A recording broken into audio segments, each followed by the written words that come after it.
The Erebus Ascent and the Martin SN0144 actually have a little bit in common with each other. Both are Garda style watches, both are similar sized watches, both have 100 meters of water resistance, both feature a 9000 series Miyota movement, both are made in China. But none of those reasons are why I am putting these watches side by side today. There is another specific reason why I want to feature both of these watches in one video.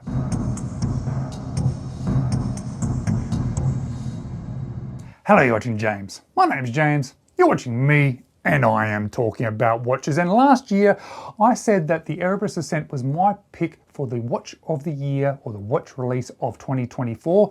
And I said that this San Martin was the watch release from Aliexpress for 2024. And I stand by both of those comments.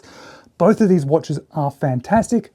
I think this was the best release from Aliexpress, and I think this was just the best released watch, which I think makes it interesting to then put these watches side by side. Because there is some similarities between them, and because they also sort of fit a single spot in my personal collection. When I'm going to wear a watch like this, I end up looking at both of these watches and then deciding between them. But there is another specific reason why I want to put these together in a single video, and it is not a versus. I'm not trying to pick one watch over another today. Today, I'm featuring them for this specific reason. So as I slowly get to the point of this video, it is worth noting that for me personally, I don't tend to have too many multiple variations of a similar style watch in my collection, or a similar watch that I say fits in a spot within my collection. And I think these watches both fill that same spot. So for me, it draws these watches together in my mind, but it may not for you. But because you are putting these ones in the same video, there are this obvious similarities, both being made in China, both being a Garda style watch, both having these amazing, interesting dials, both containing one of my favorite movements, the 9000 series high beat Miyotas, both having 100 meters of water resistance, and both having amazing on-wrist experience. The San Martin has this because it is just so thin and has a nice weight to it. The Erebus has this amazing on-wrist experience, also because it is thin, but I think it's the overall dimensions of this watch and then the balance of it. And that gives me something that I start then comparing these two as well, because I enjoy the on-wrist experience of both these watches. So it's that, and it's that they take up the same position in my own collection. But it comes down to price that really makes me then consider these watches and makes me want to feature them in a specific video. And it's something that I do with both microbrands and definitely with AliExpress brands. I have this financial hurdle that is set in my mind, and it's probably going to be there for you guys as well, but it might be a different figure that's in your head. But for me, when I'm buying a watch perhaps from a non-known company, that could be a microbrand or an AliExpress watch, I have this figure of 300 Australian dollars in my head. If a watch is anywhere up to $300, then I'm not too worried about thinking that it's not going to be the quality that I want. Obviously, I try and pick the best quality watches that I can find, but I'm not too concerned about it being super high quality.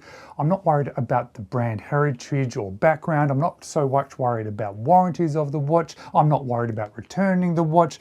I'm not worried about too many concerns about them, even originality, when it comes to watches up until around $300. But as soon as I start thinking about spending more than $300, then I have to stop. I then have to stop and think, because when I start spending more than that amount of money on a watch, I then need to consider what other watches I could buy for this same amount of money. And both of these watches cost more than that. The San Martin is just over 500 Australian dollars, and the Erebus Ascent is over 700 Australian dollars.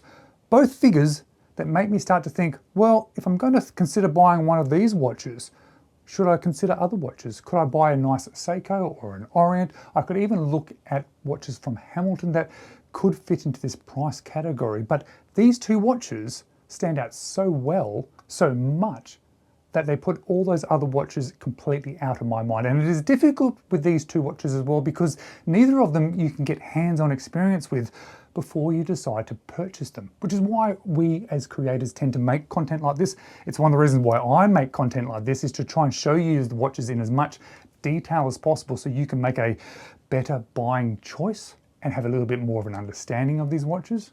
And these two stand out so much to me in a similar way that makes me put other watch brands or other watches out of my mind and think these are the ones to choose. Both these watches stood out to me so much in 2024 and continue to stand out to me in 2025 that I wanted to feature them again. And I wanted to feature both of these because they both had that same sort of standout feature in my mind. It's why I called this the watch of 2024 and the Aliexpress choice of 2024. And it is why I've tried to produce content showing these watches as much as I can. It is an amazing watch that is worth considering from Aliexpress. It is an amazing watch that just should be considered, full stop. Guys, thanks so much for watching. I really do appreciate it. Perhaps watch another video next.